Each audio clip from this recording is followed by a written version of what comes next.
Boa noite, fãs do canal História Dinâmica. Se não podemos ir de aula presencial, vamos de aula online. Um forte abraço para a galera do Marizinha Félix e do Dr. Elvino. Essa aula é equivalente à aula número 2 da formação, a formação dos Estados Nacionais para a galera do Marizinha e para a galera do Dr. Elvino é para matar saudade do professor. E os fãs do canal fiquem à vontade. Então, gente, antes vamos conceituar o que é Estado com letra maiúscula. Estado com letra maiúscula é uma organização política com um território delimitado e com um poder constituído. E nacional é a identidade da nação, através do hino, idioma e a cultura no geral, religião. A nação é acima do território. Pode existir uma nação fora do seu Estado. Um exemplo é o Estado de Israel.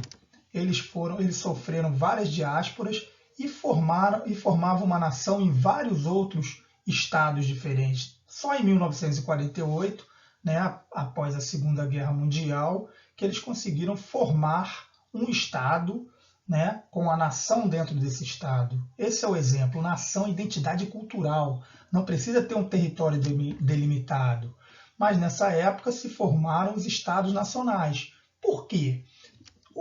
Antes dessa formação na Europa, o feudalismo era um sistema, né, um sistema político, econômico, podemos dizer cultural, em que existia a divisão do poder, em que não existia esse conceito de nação, de Estado, em que cada feudo era independente. O rei não tinha força, o rei era apenas um senhor feudal que tinha maior número de terras e que doou essas terras para os seus suzeranos, né? Nas relações de suzerania e vassalagem, que era um acordo entre cavaleiros, o rei doava as terras e esses nobres davam apoio político e militar para o rei em caso de guerra. Então, o que ocorreu? Ocorreu uma descentralização do poder. Após, né, o século XI, com o revigoramento do comércio e o crescimento das cidades, o que ocorreu? Ocorreu uma necessidade do novo grupo social que ganhava força a burguesia de uma unificação desse Estado. Por quê? Eles precisavam de uma moeda única, de uma única unidade de pesos e medidas e de uma única cobrança de impostos e de uma única lei, porque cada feudo era independente para cobrar seus impostos, para ter a sua moeda e sua unidade de pesos e medidas. Então, a partir, né, desse revigoramento, a burguesia sentiu uma necessidade dessa unificação e o rei volta a ganhar força. E também, após as cruzadas, a nobreza, né, os senhores feudais perderam força, porque muitos camponeses fugiram, né, para as cruzadas, foram para as cruzadas em busca de vidas melhores, de melhores condições de vida, e não voltaram.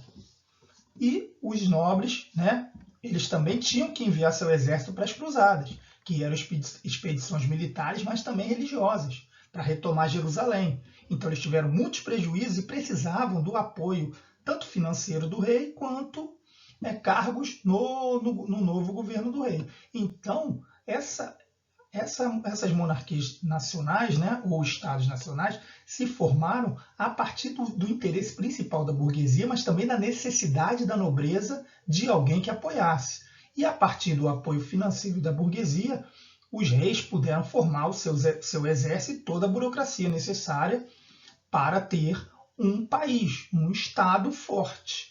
Então, a partir dali, os países começaram a surgir na Europa. Né? No século XVI, as monarquias feudais já haviam se tornado absolutas. As monarquias feudais, contestação à autoridade real, reação dos nobres e intromissão da igreja. Na verdade, o rei não tinha poder nenhum, o Estado era descentralizado. Agora, com a monarquia absoluta, plena autoridade real, poder pessoal e submissão da igreja. A igreja teve que apoiar esse rei, porque agora o rei tinha um exército poderoso, ele não estava enfraquecido. Né? Ele tinha a própria teoria do direito divino, legitimava o poder desse rei como representante de Deus. Então para a igreja não interessava esse Estado centralizado. Ela foi obrigada a apoiar esse rei. porque ela perdeu o poder, né? Ela poderia até ser destituída de parte de suas terras pelo exército real, certo? Principais características dos Estados nacionais: aliança entre o rei e a burguesia, compromisso entre o rei e a nobreza, a necessidade da nobreza, que estava em crise econômica, unificação territorial, formação dos países, centralização política e unificação das leis, para facilitar os negócios da burguesia. Gente, uma curiosidade, né? Minha, né?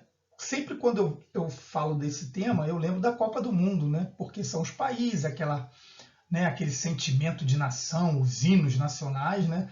E, curiosamente, os primeiros países europeus que se tornaram estados centralizados, eles são que têm menos títulos mundiais, né? Portugal não tem nenhum título mundial, a Espanha, que tem um título mundial em 2010, um título até recente, França, que tem 2 títulos mundiais, e a Inglaterra, que só tem um. Os 2 países que têm mais títulos mundiais se tornaram monarquias nacionais tardiamente no século XIX, que é a Alemanha, tetra, e a Itália, tetra. Só uma curiosidade que a maioria gosta de futebol, e eu faço essa ligação, né? Porque muitas das rivalidades, elas se acirram no futebol, mas elas foram criadas lá na formação desses estados nacionais, principalmente a rivalidade entre França e Inglaterra, né? E depois, nas guerras mundiais, a rivalidade entre França e Alemanha, Itália e França, e assim vai sucessivamente. Mas as guerras causam muitas rivalidades que elas vão, né, para a área esportiva. É interessante isso para vocês poderem estudarem de forma mais tranquila, vocês poderem analisar de forma prazerosa a história. Porque muito dos esportes, muitas dessas rivalidades, elas são históricas. Principalmente, eu diria, França e Inglaterra. Eles são rivalidades até, que eu digo, de família, né? Pela formação dos dois países. Formação de exército nacional, né? Sem um exército, né? Sem uma força militar, você não tem como formar um país. Padronização dos pesos e medidas, que eu falei. Unificação do idioma, religião, economia, né? Moeda, imposto e um mercado. Aqui um esqueminha para vocês analisarem, tudo em torno do rei, né? A burguesia apoia de forma financeira e a nobreza e a igreja estão lá próximos ao rei, porque precisam desse apoio, tem que sustentar, né? Os impostos ainda vêm dos camponeses e da burguesia, que eles formam, na verdade, o terceiro estado, né? O primeiro estado ainda é o clero, o segundo a nobreza e o rei. Os impostos, quem sustenta toda essa estrutura é o dinheiro da burguesia e os impostos dos camponeses. Esse esqueminha para vocês estudarem aí, ó. Aí a formação de Portugal, galera. Portugal de Cristiano Ronaldo, né, que foi campeão da Europa, mas nunca ganhou o Mundial. E vamos à formação. Bela bandeira também, né, que tem toda uma história em cima dessa bandeira, uma história das guerras de reconquista e também da expansão marítima, mas vamos para a história da formação portuguesa, ok? Então, galera, Portugal se formou a partir da disputa entre os muçulmanos e os cristãos pela Península Ibérica, que é chamada a Guerra de Reconquista. Os árabes invadiram a Península Ibérica e os reinos de Leão, Castela, Navarra e Aragão queriam recuperá-las.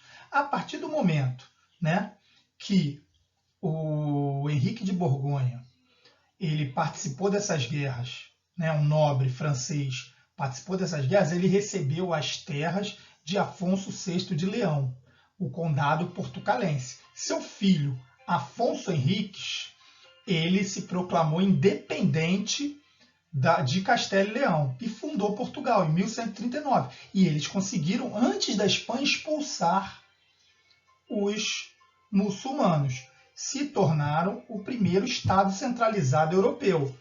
Que isso vai acarretar no quê? Em Portugal ser o pioneiro na expansão marítima. Nós vamos ver isso nas próximas aulas.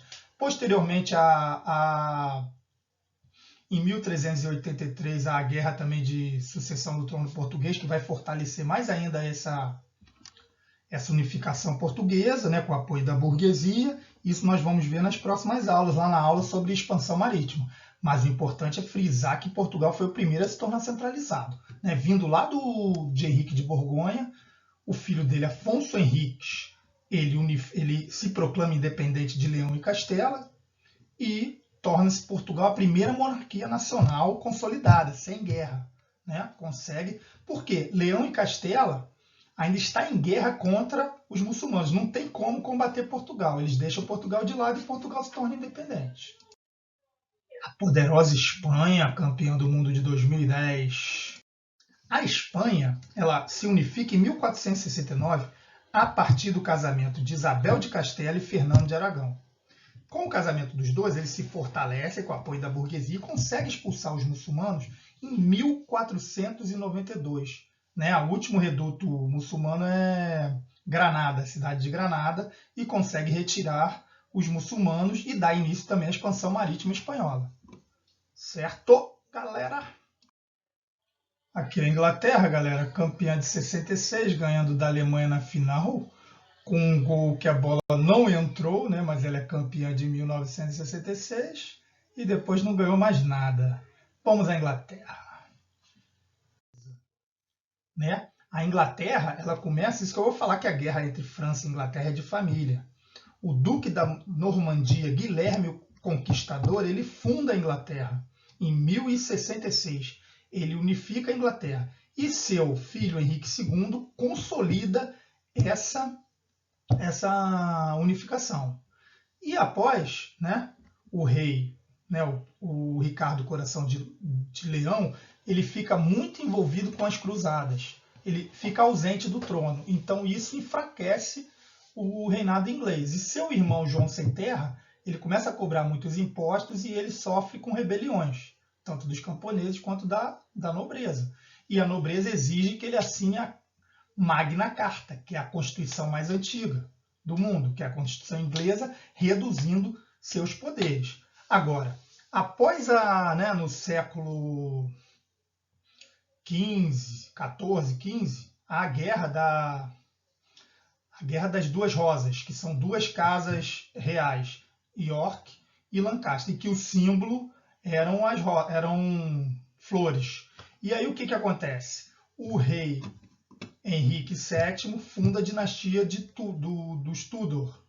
E essa dinastia ela se consolida como a mais poderosa lá da Inglaterra, né? Fortalece o poder dos reis, né? Porque depois vem Henrique VIII e Elizabeth II, que são reis muito poderosos, que facilitam, que organizam a Inglaterra para se tornar depois uma potência industrial. Né? A partir do século XVIII se torna uma potência industrial. Certo? Importante vocês saberem que a Inglaterra consolida a sua centralização política a partir da dinastia Tudor. E aí a França, campeã do mundo de 98, ganhando de 3-0 do Brasil, com o baile do Zidane, e campeã do mundo em 2018, goleando a Croácia por 4-2. Né? Agora nós vamos ver a consolidação do Estado francês. E a França, ela se fortaleceu a partir do século XII com Filipe II, que organizou, né, o exército, organizou toda a estrutura para se tornar um Estado centralizado. E a França, basicamente, né, se nós formos analisar, França e Inglaterra, elas consolidam mesmo, né, principalmente a França, com a vitória em 1453 da Guerra dos 100 Anos, que é a guerra pela sucessão do trono francês, que os ingleses queriam tomar o trono francês e também queriam a região de Flandres, da França, que era uma região comercialmente muito rica. E a França acaba vencendo essa guerra com a ajuda de Joana d'Arc. Depois eu posso fazer até uma aula especial sobre Joana d'Arc, mas o importante é vocês entenderem que a França também se torna um Estado centralizado dentro desse contexto da modernidade, da transição da Idade Média para a Idade Moderna, no século XV. Certo, gente? Estou encerrando aqui o vídeo. Né? Um forte abraço para vocês e qualquer dúvida é só perguntar aí nos comentários. Curtam aí o canal, né? E se inscrevam no canal, né? Já que eu tenho o canal foi feito com o objetivo de dar essas aulas online para vocês e facilitar a vida de vocês. Mas já que temos o canal, curta o canal aí e compartilhe com a galera. Vai que, né, pode ser útil para outras pessoas. Um forte abraço, galera.